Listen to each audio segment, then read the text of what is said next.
Retrouvez Entrepreneur à la Une avec Teamsoft, le one-stop shop de votre transformation digitale. Passez un bon moment en regardant Entrepreneur à la Une, avec la gamme Topialis de SVR, le soin lavant qui remplace tous les autres. SVR, laboratoire dermatologique. Regardez Entrepreneur à la Une avec Technocasa. Technocasa, bienvenue à la maison.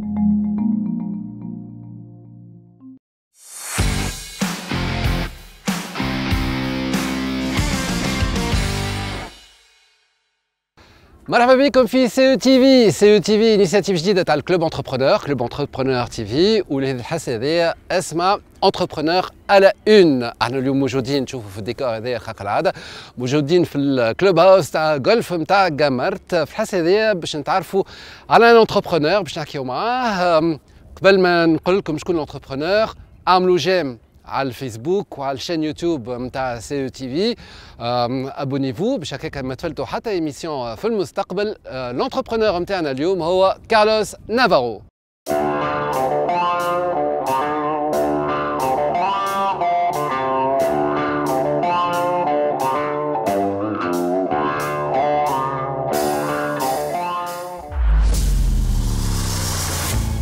Bonjour, donc je m'appelle Carlos Navarro, je suis directeur des opérations de Teamsoft. Mon signe distinctif, c'est que généralement quand on me pose la question d'où est-ce que tu viens, ça me prend plus de 5 minutes à répondre à la question. Je suis hispano-allemand, je viens du Canada, mes enfants sont tunisiens. Grosso modo, ça prend du temps à comprendre l'histoire. Aujourd'hui, à part mes enfants, mes hobbies, c'est la cuisine. J'aime beaucoup cuisiner, même si je ne consacre pas assez de temps à ce hobby. Mon film préféré, c'est Le fabuleux destin d'Amélie Poulain, un film léger et plein de bonnes idées très créatives. Ma chanson préférée, c'est Fix You de Coldplay, parce qu'elle me rappelle les matchs de hockey du Canadien de Montréal, de mon époque au Canada. Mon sport préféré, c'est le football et en concurrence avec le football américain, que j'ai découvert beaucoup plus tard dans ma vie. Ma citation préférée, c'est, je pense, c'est la folie, c'est de faire la même chose et d'espérer avoir un résultat différent. Je pense que ça définit très bien des choses qui se passent dans ma vie et des choses qui se passent dans ma vie du travail. Carlos Navarro, bonjour. Bonjour. Merci d'avoir accepté déjà d'être parmi nous. Et puis, si on peut en 2 mots résumer un petit peu votre parcours. Difficile en 2 mots. En fait, de résumer le parcours, forcément, mais je vais essayer d'être bref. En fait, de formation, je suis ingénieur industriel, en ayant fait aussi International Business, commerce international. Donc, j'ai passé beaucoup de temps à l'université, que ce soit en Allemagne, en Espagne, en Italie, au Canada. Et j'ai commencé à travailler au Canada. Je suis consultant de carrière, j'ai fait beaucoup d'années de consulting dans différentes entreprises, entre autres chez Deloitte, qui est quand même connu mondialement. Et après, je suis arrivé ici en Tunisie il y a 4 ans, avec mon épouse qui est tunisienne. Et en fait, je me suis petit à petit adapté au monde des affaires en Tunisie et au monde entrepreneurial.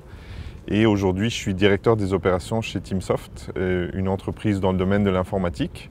Je ne dirais pas une start-up, parce que ce n'est pas vraiment une start-up, mais c'est une entreprise qui est dans le domaine de la digitalisation des processus d'entreprise, que ce soit via l'implantation de systèmes d'information, via la création de systèmes d'information, le développement, etc. Alors, lorsque vous avez fait votre retour définitif avec votre épouse, retour définitif, hein, votre FCR, je suis sûr qu'après avoir passé un certain nombre d'années à Montréal, hein, c'est sûr que vous avez dû passer par une période d'adaptation pour pouvoir vous adapter. En fait, effectivement, je suis arrivé ici en Tunisie, je suis arrivé en tant que chômeur, donc sans un plan clair de ce que j'allais faire. J'ai passé quelques temps à la chambre de commerce tuniso-allemande, vu que je suis historiquement, en fait, je suis d'origine allemande. Après ça, j'ai vite repris le chemin dans le secteur que j'aime bien, qui est le secteur du conseil en implantation de logiciels, du conseil d'entreprise et c'est comme ça que je me suis retrouvé ici. Mais c'est vrai que l'adaptation à l'environnement de business tunisien et à l'environnement de vie en Tunisie c'est vrai que ça m'a pris quelques années. C'est quoi? C'est une espèce de choc des civilisations là aussi ou Je pense que si on était venu de la France, peut-être que le choc aurait été moins grand. Venant du Canada, et disons, il y a un gros écart, que ce soit au niveau administratif, que ce soit au niveau de la culture du business, que ce soit au niveau de la culture des relations à l'intérieur d'une entreprise. Et il y a beaucoup de choses. Il y a aussi dans le domaine personnel le rôle de la famille qui est plus important ici en Tunisie. Donc il y a beaucoup de choses qui changent. En fait, il faut juste être capable de savoir qu'il y a des choses qui étaient bien au Canada et que tu n'auras pas ici. Il y a des choses qui sont bien ici que tu n'aurais jamais eues au Canada. Et dans ce sens-là, il faut juste voir l'aspect positif des choses en fait. qu'est-ce qui pousse quelqu'un après avoir passé autant de temps à Montréal, justement à venir tenter une expérience en Tunisie? En fait, quand tu vas au Canada et que même moi je ne suis pas d'origine canadienne, donc je suis un étranger là-bas et mon épouse aussi étrangère là-bas, tôt ou tard, tu te poses la question, tu te dis, est-ce que je ne veux pas me rapprocher un peu de ma famille? Je pense que c'est un processus naturel qui touche tous les Tunisiens qui sont dans la diaspora à un moment donné. Et il est naturel de se dire, peut-être que j'aimerais bien me rapprocher. Chez nous, le temps était arrivé, on avait passé 12 ans au Canada, et le temps était venu de rentrer ou de se rapprocher de la famille. Et je pense que c'était un processus logique, après qui venait aussi avec une volonté d'essayer des nouvelles choses. Et en Tunisie, l'environnement est très propice pour essayer des nouvelles choses, notamment l'entrepreneuriat. Parce que l'entrepreneuriat est challengeant en Tunisie, parce que si tu arrives à t'en sortir ici en Tunisie, tu arrives à t'en sortir ailleurs dans le monde. Je dirais que c'est plus facile de monter quelque chose au Canada du point de vue administratif et du point de vue du fonctionnement que de le faire en Tunisie. Même si c'est plus difficile en termes de financement, parce que dans le fond, le coût de la main-d'œuvre est plus élevé, etc. Tu as un environnement où tu peux essayer des choses ici en Tunisie et après ça, voir comment est-ce que tu peux faire l'expansion. Et en plus, la Tunisie est très très bien placée au niveau de la géographie pour accéder au marché européen, accéder au marché africain, accéder au Moyen-Orient. Ça, c'est vraiment un avantage stratégique de la Tunisie. Et c'est les choses qu'on a considérées quand on a décidé de rentrer ici en Tunisie, au-delà de l'aspect familial. D'accord, les Carlos Navarro, qui est l'invité à le club entrepreneur le 30 juin, il fait, pour le 20e club entrepreneur. D'ailleurs, je marqué معك بتونسي انت عايش في تونس تو يظل لي حتى نش نحكي معك بتونسي تتكلم بتونسي تفهم شويه اما مازال امين ولا هكا لازم شويه نكره. Bravo, déjà bravo, c'est vraiment extraordinaire. Donc, à l'occasion de ce club entrepreneur, où j'ai eu le plaisir de vous interviewer ce jour-là, vous avez parlé de l'environnement business. Alors, on reviendra par la suite sur les conditions de l'ouverture de TeamSoft, de votre entreprise. Mais déjà, on essaie de revenir. نرجعوا للي قالوا كارلوس نافارو نهارتها في الكلوب entrepreneur. Bienvenue, merci d'avoir accepté déjà de discuter dans cette 20e édition du Club Entrepreneur. Alors Carlos Navarro, vous êtes un personnage atypique, on va dire ça, parce que bon, en fait, personnellement, bon, je suis à la base un informaticien et j'ai toujours dit que l'informatique, c'est bien à condition d'en sortir. Vous avez presque fait le même chemin parce que vous étiez dans la supply chain, dans la logistique. Et là, vous êtes allé à l'informatique, alors que moi, bon, j'ai complètement détesté l'informatique et pour le lancer dans une autre casquette, donc la production audiovisuelle. En fait, comment on tombe dans l'informatique? En Tunisie, c'est assez facile. Il y a un écosystème informatique qui est vraiment passionnant. Ça bouge beaucoup, il y a beaucoup de talent. Et grosso modo, quand on arrive en Tunisie et on arrive avec une casquette, une expertise métier, l'informatique, quand on est intéressé par l'informatique, on finit forcément par trouver la complémentarité avec le métier qu'on fait. L'informatique, ça a toujours été un intérêt, mais en Tunisie, en fait, il y a une innovation très forte il y a beaucoup de jeunes qui ont beaucoup de talent. Et grosso modo, mon métier à la base, donc supply chain, ingénieur industriel, il y a beaucoup de complémentarité à trouver avec l'innovation informatique et avec l'utilisation de l'informatique dans le domaine du génie industriel. Alors c'est bien que vous parliez des jeunes talents qui existent, mais bon, ce qu'on sait, parce que moi personnellement, ayant été dans ce métier pendant des années, en l'an 2000, il y a eu une vague qui est partie partout dans le monde pour l'an 2000. Et puis de plus en plus, là, on voit beaucoup avec, par exemple, la carte de séjour, talent et métier, je ne sais quoi. Beaucoup de jeunes partent en France, partent en Europe pour travailler et délaissent un petit peu la Tunisie. Donc, est-ce qu'on arrive encore à trouver des informaticiens talentueux ici en Tunisie, justement pour pouvoir lancer sa boîte et pouvoir rayonner, parce que vous travaillez sur le Maroc et sur la France, et pas que, quoi. En fait, il y a une réelle... En fait, la guerre des talents qui s'est vécue en Europe, c'est une guerre qui s'est étendue sur la Tunisie, forcément par justement le fait que les talents partaient et les écoles en fait, produisaient, mais dans le fond, beaucoup pour l'étranger. Moi, je dis toujours en blaguant, si tous les Tunisiens étaient restés en Tunisie pour exploiter le talent, aujourd'hui, Tunis, ça serait un peu le Bangalore pour le IT, mais francophone. Donc, malheureusement, il faut vivre avec cette réalité. Il faut travailler de plus en plus proche avec les écoles, parce qu'on va aller chercher le talent et on va essayer de le transformer le plus rapidement possible. Et après, le reste, ça devient une question de culture d'entreprise, en fait. Quand les gens, en fait, les Tunisiens, je ne pense pas qu'ils aient envie de partir, forcément. Mais, tu sais, la Tunisie, c'est magnifique. C'est un pays génial, c'est un pays où il fait bon vivre. Si tu arrives à créer un modèle d'entreprise dans lequel les gens, ils ont un bon salaire, ils ont des projets à l'international, mais à partir de Tunis, les gens vont rester. Et c'est ça un peu le modèle d'entreprise qu'on a essayé de créer chez TeamSoft. Alors TeamSoft, c'est une entreprise qui développe des CRM, que ce soit des logiciels classiques ou dans le digital. Or, bon, dans un pays où il y a beaucoup d'entreprises craquent des logiciels qui viennent d'ailleurs, comment est-ce qu'on arrive à imposer justement une certaine manière et puis à pouvoir s'introduire dans le marché et se développer comme vous l'avez pu le faire?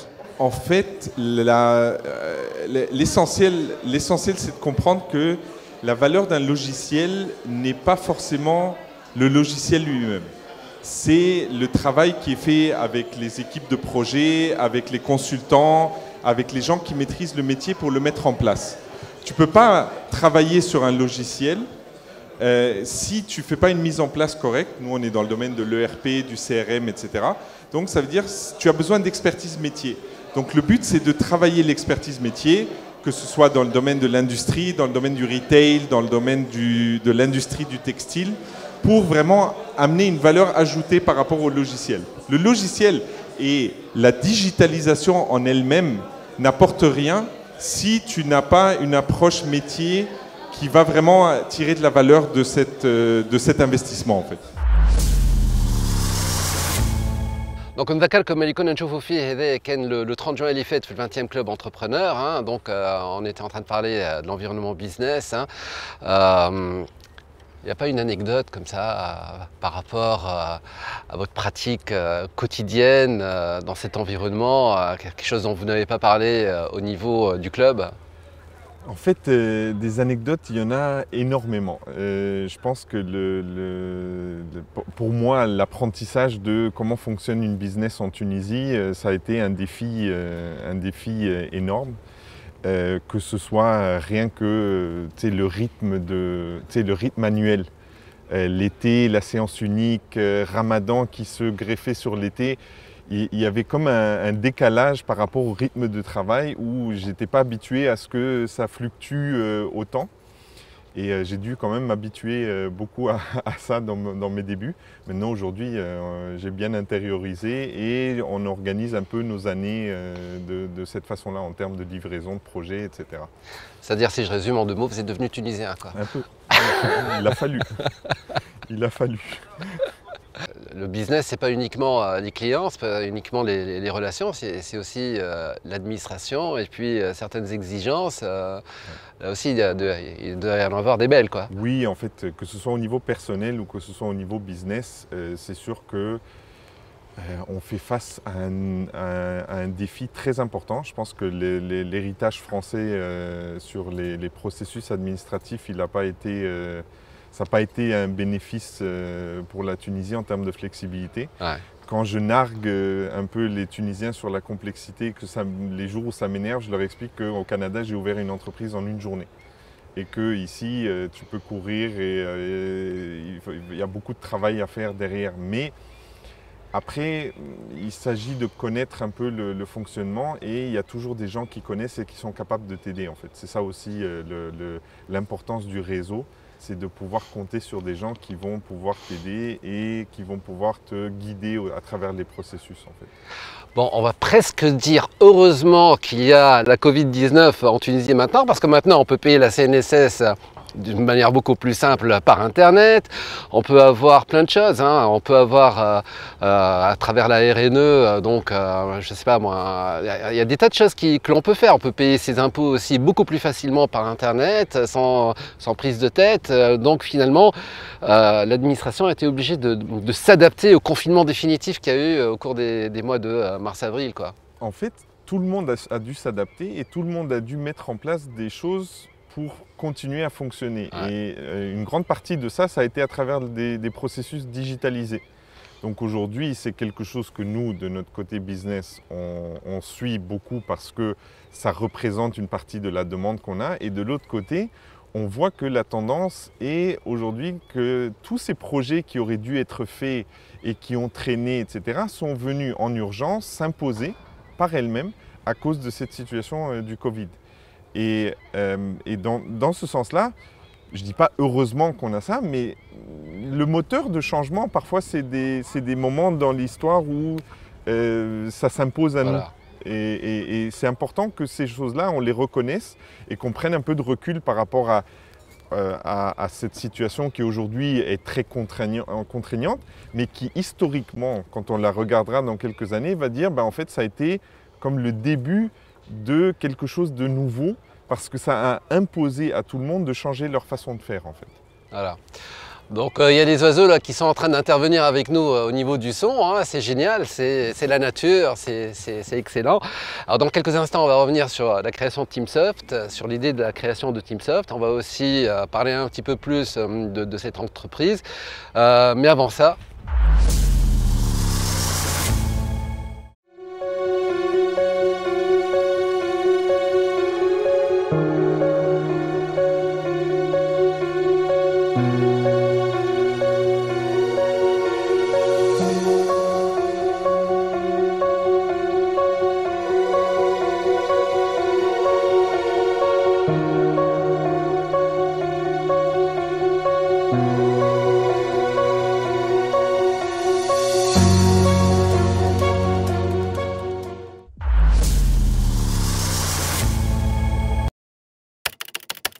Retrouvez Entrepreneur à la Une avec TeamSoft, le one-stop shop de votre transformation digitale. Passez un bon moment en regardant Entrepreneur à la Une, avec la gamme Topialis de SVR, le soin lavant qui remplace tous les autres. SVR, laboratoire dermatologique. Regardez Entrepreneur à la Une avec Technocasa. Technocasa, bienvenue à la maison.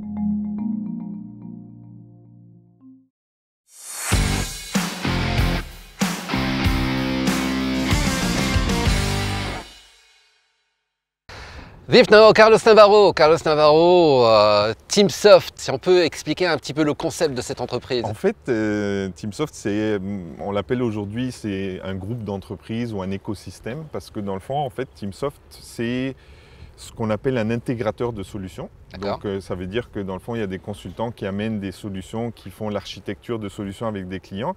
Et autour de ça, on a bâti un écosystème de start-up, petites entreprises qui amènent des solutions spécialisées en fait. Donc par exemple, moi je suis directeur des opérations de TeamSoft, de tout le groupe avec toutes les entités qui existent. Après ça, à l'intérieur de ça, il y a une société qui s'occupe de développer des solutions dans l'intelligence artificielle, dans tout ce qui est machine learning, API. Il y a une autre entreprise qui travaille sur la partie supply chain solutions, supply chain management et des solutions informatiques spécifiques à la supply chain. Il y a une solution qui est notre Digital Lab, donc vraiment spécialisée dans la création de solutions digitales, sites web, applications mobiles, etc. Et un noyau qui est capable de prendre tous ces éléments-là et présenter à un client un one-stop shop, en fait une proposition centralisée d'une solution avec toutes les composantes qui vont permettre de gérer les différents process, que ce soit à l'intérieur d'un système, via une application, via un site web. Donc tout ça doit se mettre en place avec différentes composantes technologiques et notre but c'est d'être capable d'accompagner ces clients-là dans le chemin de leur transformation digitale. Flexibilité, dynamisme, je crois que vous avez été obligé de le faire là, surtout comme toutes les entreprises ont dû s'adapter pendant la période du confinement total. Oui, en fait, pendant la période du confinement total, en fait, on a eu des phases de notre évolution, de la compréhension de la Covid. Et la première étape, ça a été de se structurer, s'organiser. Et après, ça a été de dire, profitons de ce temps pour lancer des initiatives à l'intérieur de l'entreprise parce que de toute façon, on n'a pas le temps de voyager non plus, donc on peut se concentrer un peu sur nous-mêmes et lancer plus d'idées. Ça a été une période beaucoup plus créative en fait que les années précédentes en fait, où on était un peu plus bousculé par le business et par la chasse aux nouvelles opportunités. Donc alors là, justement, on en a parlé de ce confinement lors de notre rencontre donc le 30 juin dernier au 20e Club Entrepreneur. Alors, ce que je vous propose, c'est de revoir un petit peu cette séquence et puis par la suite, on pourra développer un petit peu et justement développer ce côté laboratoire d'idées. Comment est-ce que vous avez vécu ces 2 ou 3 mois de confinement parce que bon, personnellement, je suis rentré un petit peu regarder votre page YouTube, votre page Facebook, un petit peu votre site web. Et j'ai vu par exemple que vous vous êtes lancé dans la vidéo et dans les webinars vous aussi. Donc est-ce que vous avez senti qu'il y avait un besoin, même en période entre guillemets d'arrêt, d'aller encore plus vers le client ? En fait, le Covid, c'est un défi pour tout le monde. Donc le Covid, en tant qu'entreprise qui œuvre dans les projets où généralement on est proche des clients, etc., le challenge, c'est de rester proche du client et de le rassurer sur notre capacité à l'accompagner même à distance. Donc ça, c'est des choses que tu dois inculquer à ton équipe. Tu dois montrer que tu es encore présent, que pour toi, c'est business as usual. Tu continues. Tu rassures le client, tu lui dis on va être avec toi, c'est juste qu'on ne sera pas face à face. C'est quasiment du dalloul d'avoir tout le temps les consultants face à face. L'essentiel, c'est vraiment la valeur que tu amènes et ça, la plupart des choses, tu peux les faire à distance. Donc, l'important, c'est au niveau de la communication et de t'assurer que le client il comprenne. Après le choc initial, qui est un choc que tout le monde est confiné, tout le monde est à l'arrêt, etc., en fait, nous, on s'est dit, les gens, tôt ou tard, après un mois et demi, ils vont se dire, les gars, on peut pas rester les bras croisés. Et ça compte pour nous comme pour nos clients. Donc, il va falloir être là pour les accompagner, pour être présent pour eux. Et donc, la devise, quand on a envoyé toutes nos équipes en confinement, c'était contactez vos clients et rassurez-les que même si vous êtes à distance, vous allez assurer le même service, voire même plus. Parce que vous comprenez la difficulté par laquelle on passe. Est-ce que, parce que bien évidemment, vous avez certainement développé encore plus le télétravail chez TeamSoft. Est-ce que il y a un avant et après Covid, justement au niveau des méthodes de travail et de vos procédures en interne ? En fait, le Covid, c'est une... Je ne dis pas que c'est une opportunité, mais c'est quelque chose qui t'oblige à réfléchir différemment. En fait, le Covid, c'est pour... Quand on regarde les structures au niveau d'une entreprise, le middle management, en fait, ce que ça nous a apporté, c'est beaucoup plus de responsabilisation du middle management. C'est quelque chose où tu es obligé de créer beaucoup plus de hiérarchisation. Et donc, le middle management, tu es obligé, en disant, de toute façon, on est tous comme sur des îles. Vous êtes obligé de vous occuper de chacun de vos équipiers pour vous assurer que tout le monde sait ce qu'il a à faire, que tout le monde a du travail, que tout le monde a des choses à faire. Et donc, je dis, c'est pas bon la hiérarchisation, mais la structure que ça a amené en termes d'organisation du travail, c'est quelque chose que dès qu'on est revenu, on a dit on garde cette approche-là parce que c'est très très important pour le fonctionnement de l'entreprise. En fait, ça nous a beaucoup plus organisé, forcément discipliné, mais en même temps, ça nous a donné une obligation de rigueur qu'on n'avait pas forcément. Carlos Navarro, directeur des opérations de TeamSoft, est notre invité, je vous le rappelle. Donc, Carlos Navarro en parlait là maintenant, donc, je rappelle, lors du 20e After Work Networking du Club Entrepreneur. La Covid-19, c'est tombé sur la tête de tout le monde d'une manière comme ça, complètement subie, donc rapide. Bon, on en a parlé un petit peu, comment est-ce que vous avez fait pour réagir, mais finalement, rétrospectivement, là maintenant, quelques mois plus tard, comment est-ce que vous avez analysé cette situation et ça a dû être quand même assez angoissant quand même. En fait, c'est la définition de l'incertitude en business en fait. Ouais. C'est la situation qu'on vit actuellement. On dit toujours que c'est très difficile de prendre des décisions pendant une période d'incertitude et aujourd'hui c'est exactement ce qu'on est en train de vivre. Et je pense que l'important, c'est de continuer à prendre des décisions. Parce que sinon, tu vas stagner et tu ne vas pas pouvoir réussir à sortir en fait, de cette dynamique-là. Je pense que depuis le début, notre analyse, c'était de dire, en fait, de toute façon, ce n'est pas un sujet qui va partir vite. Donc, il va falloir s'adapter à cette situation et continuer à faire le développement de notre business. Et en fait, notre focus, ça a été rapidement de dire quelles vont être les choses qui vont être en demande pendant cette période-là et être capable de mettre nos équipes en position pour pouvoir livrer des choses à distance, des nouveaux services, etc. Et je pense que ça demande de prendre des décisions quand même rapidement et de ne pas se dire on attend. On attend que de voir si la situation elle va évoluer, etc. La réactivité en fait, voilà, c'est ça. Oui. C'est vraiment, parce que finalement on dit toujours, ouais, une entreprise au bout de 5 ans, c'est bon, on est tranquille, si elle a réussi à vivre ces 5 premières années, c'est bon, elle est bien partie, mais c'est pas vrai. En fait là maintenant, cette période prouve que finalement le challenge est continu et le danger est quotidien. En fait, je pense que ce qui nous aide en Tunisie, c'est que la turbulence a fait partie de... ces dernières années, la turbulence a été permanente en Tunisie. Ouais. Et je pense que les entrepreneurs se sont habitués un peu à ce qu'il n'y a pas de certitude, il n'y a pas de stabilité, il n'y a pas d'environnement stable. Et donc, c'est juste un élément de plus. Je trouve qu'il y a une certaine résignation par rapport à cette situation-là, dans le sens où c'est pas plus dur que d'avoir vécu la révolution, d'avoir vécu des changements politiques réguliers, etc. Oui, c'est contraignant, mais il faut faire avec. Et on a fait avec plein de choses dans ces dernières années, et on va faire avec ça aussi. Et je pense que ça avantage beaucoup les Tunisiens par rapport à ces dernières années qui les a mis dans des situations turbulentes. Voilà, challenge quotidien en fait, voilà, oui. Exactement.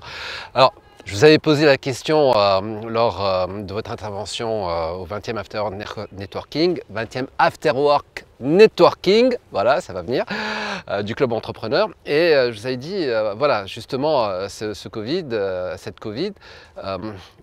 vous a certainement amené à réfléchir sur le futur. On va écouter votre intervention. Est-ce que quelque part, vous êtes aussi en train de réfléchir au futur et à une nouvelle manière de travailler ou à de nouvelles opportunités ou de nouveaux produits qui sont complètement différents que vous pourrez proposer à vos relations? En fait, forcément, le temps que tu passes en confinement te donne aussi beaucoup de réflexion, beaucoup de matière à réflexion. Et donc, le focus, c'était, au-delà de ce que nous, on pouvait pousser vers nos clients, c'était d'écouter nos clients. Et une partie de nos clients, c'est des retailers. C'est des retailers qui ont des boutiques et qui ont dû tous fermer leurs boutiques. Donc, forcément, la complémentarité de proposer des sites e-commerce, etc., c'était important. C'était important d'aller rapidement pour les gens et de leur dire « Ok, on avait une offre pour faire des sites, mais aujourd'hui, on te propose une offre pour le faire en 3 semaines. Parce qu'on sait que tu en as besoin dans les 3 prochaines semaines. » Donc forcément, on a essayé d'adapter, de rester flexible pour adapter cette offre-là et s'assurer de rester toujours un peu en avant-garde. Forcément, la digitalisation des processus, ça va rester quelque chose qui va pousser tout le monde à faire des projets informatiques, mais il faut faire un peu plus que ça. Ce n'est pas juste la digitalisation, c'est des projets concrets avec nos clients. Bon, c'est la sonnerie, je crois qu'on a fait le petit quart d'heure. Le dernier mot? Le dernier mot, c'est quoi qu'il arrive dans les prochaines semaines et dans les prochains mois, je pense qu'on a la capacité de toujours rester positif, de toujours continuer à innover et à trouver des nouvelles solutions. C'est sûr que ça ne sera pas facile, c'est ce qu'on a dit à nos employés pendant toute cette période, c'est pas facile, mais the new normal, c'est ça. Donc, deal with it and make the best out of it et tu vas vivre, on va vivre prospère. Merci beaucoup Carlos Navarro, ça a été un plaisir. Merci. Carlos Navarro, alors bien évidemment, ce qu'on a raconté là, c'était au mois de juin, 30 juin. Entre-temps, il y a eu beaucoup de choses, il y a eu l'été, et puis bon, voilà, on s'est dit, ouais, cool, tranquille, c'est bon, on s'en est sorti de cette vague Corona, et là, ça revient. Certainement, vous avez dû évoluer dans votre réflexion. En fait, si on regarde où est-ce qu'on était lors du club entrepreneur du 30 juin, on était dans une période où ça se calmait, ça se tranquillisait. Notre vision, c'était, on va avoir un été un peu tranquille, on va avoir un été un peu affecté par la réalité de la Covid, mais on a dit en septembre probablement que les gens vont dire, bon ben voilà, nos clients ils vont dire, il faut que j'avance, il faut que je continue mes investissements en IT, etc. parce que c'est le new normal. C'est la nouvelle réalité dans laquelle on doit vivre. Je ne peux pas attendre qu'on ait un vaccin ou un truc comme ça. Et c'est exactement ce qui s'est passé. Réellement, en septembre, on a vu une croissance de l'activité importante parce que les gens, ils ont dit que ce soit à distance ou en présence, si jamais les circonstances le permettent, mais il faut qu'on avance. Parce qu'on a une réalité business qui n'attend pas non plus. Et donc, la réalité, c'est que cette nouvelle dynamique est en train de reprendre. Ce n'est pas une reprise fulgurante, mais c'est une réalité que les investissements reprennent et les gens sont en train de recommencer à s'habituer, à se dire c'est ce qu'on doit faire en fait. En fait, ce qui est génial dans cette histoire, c'est qu'en général, quand on parle de change management, on parle toujours de résistance au changement. Hein. Les gens, ils veulent rester dans leur train-train quotidien, dans leurs petites habitudes, dans leur carcan de procédures, etc. Alors que là, résistance au changement, ça veut dire mort pour une entreprise. Exactement. Voilà, exactement. Donc finalement, les gens ont été obligés de s'adapter. Il n'y a pas de résistance possible, en fait. En fait, tu dois t'adapter. Et c'est la façon quasiment la plus simple d'imposer un changement, c'est de dire tu n'as pas le choix. Ouais. Et aujourd'hui, la situation est telle que tout le monde a dû s'adapter. Comme on disait, nous en interne, les gens ont dû prendre plus de responsabilités parce que la situation l'imposait. Et ça fait en sorte que ça nous a fait grandir aussi en tant qu'entreprise. Et pour nos clients, ça a été la même chose. Il a fallu adopter des nouvelles solutions, adopter des nouveaux processus parce que la situation l'imposait. Et dans ce sens-là, en fait, on est juste en train de voir la normalisation de cette situation exceptionnelle. Bien, alors voilà ce qu'on va faire. On va faire un jeu là. Hein, ça s'appelle Fast and Curious.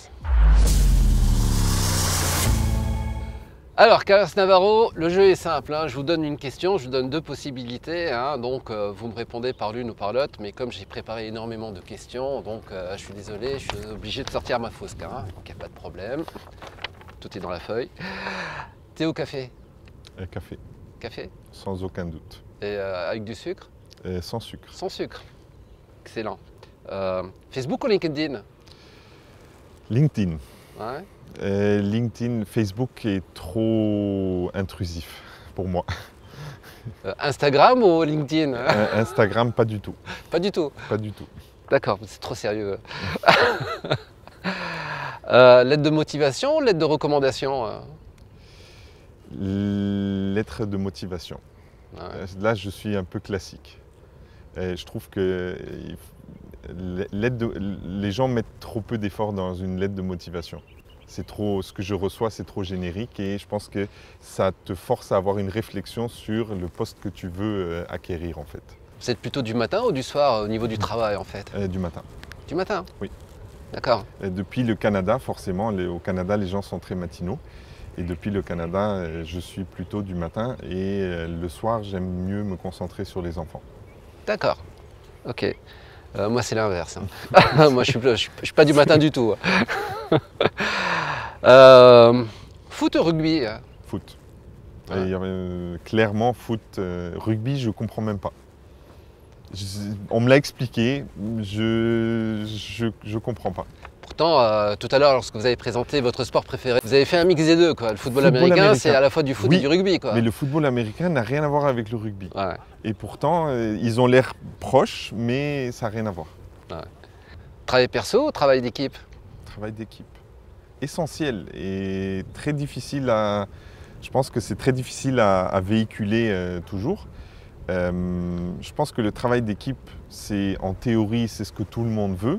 Mais en pratique, c'est beaucoup plus difficile à mettre en place et à vivre que ça en a l'air. Rolling Stones ou Metallica? En fait, Metallica. Mais pas à cause de la musique, mais parce que je les ai plus côtoyés dans mon enfance que les Rolling Stones. Je ne me suis jamais identifié aux Rolling Stones. Ouais. C'est comme une autre époque. Alors que Metallica, ça appartient encore à mon époque. Téléphone fixe ou smartphone? J'ai plus de téléphone fixe. On a une ligne, mais elle n'est même pas branchée. Donc, je pense qu'aujourd'hui, je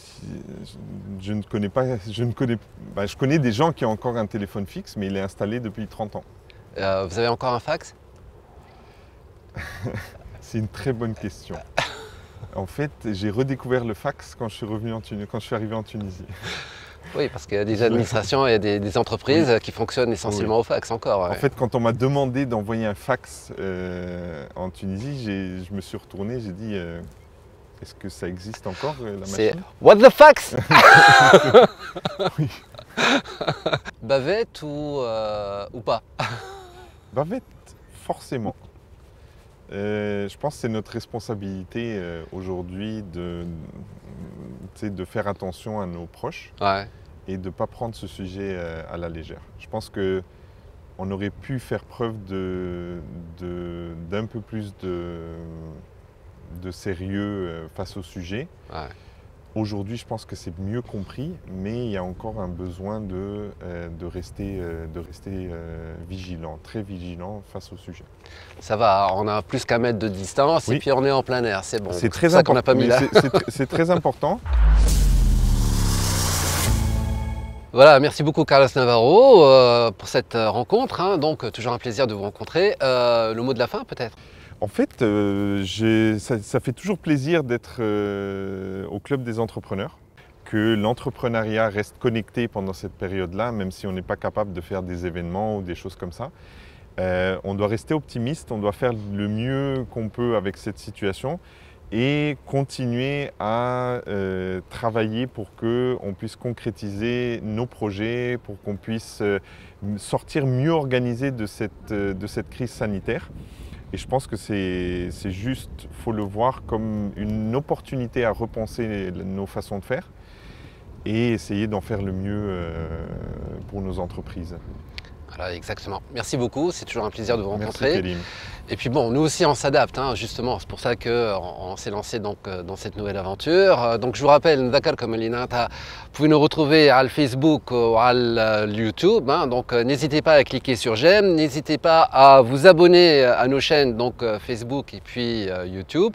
Merci beaucoup à Selim Habsé qui a préparé, donc qui a fait toute cette production.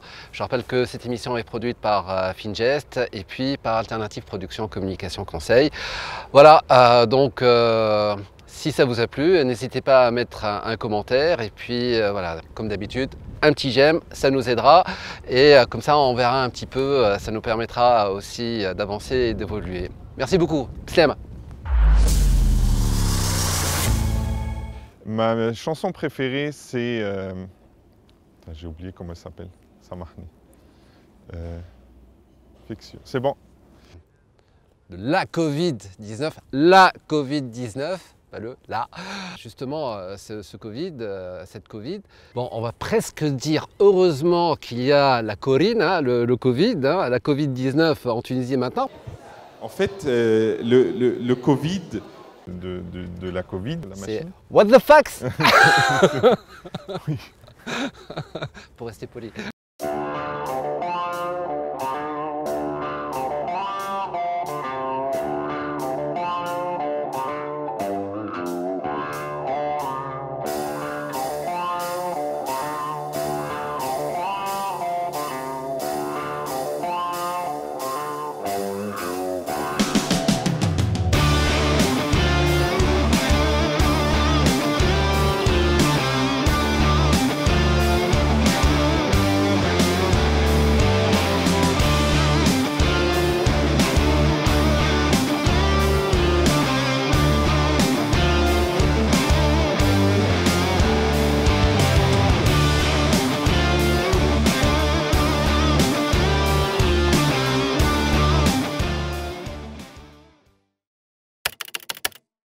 C'était Entrepreneur à la une avec Teamsoft, le one-stop shop de votre transformation digitale. Vous avez regardé Entrepreneur à la une avec la gamme Topialis de SVR, le soin lavant qui remplace tous les autres. SVR, laboratoire dermatologique.